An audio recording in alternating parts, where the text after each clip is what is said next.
पुढची बातमी बघूयात। सॅन फ्रान्सिस्कोहून मुंबईला येणाऱ्या एअर इंडियाच्या विमानाच्या एका इंजिनमध्ये तांत्रिक बिघाड झाला, ज्यामुळे प्रवाशांना कोलकाता विमानतळावरती उतरवण्यात आलं। फ्लाइट AI 180 च्या डाव्या इंजिनमध्ये तांत्रिक बिघाड झाल्यामुळे ती उशिराने आली आणि सुमारे 5:20 सर्व प्रवाशांना विमानातून उतरण्यास सांगण्यात आलं। प्रवाशांच्या सुरक्षिततेसाठी हा निर्णय घेण्यात आला।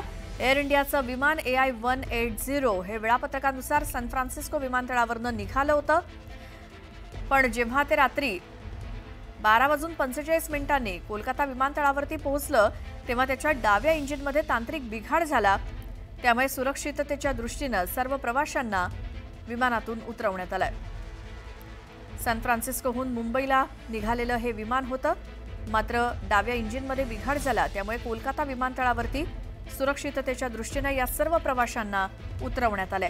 एअर इंडियाच्या विमानात तांत्रिक बिघाड झाला आणि त्यामुळे हे विमान मुंबईला येण्याऐवजी कोलकातापर्यंत थांबवण्यात आले।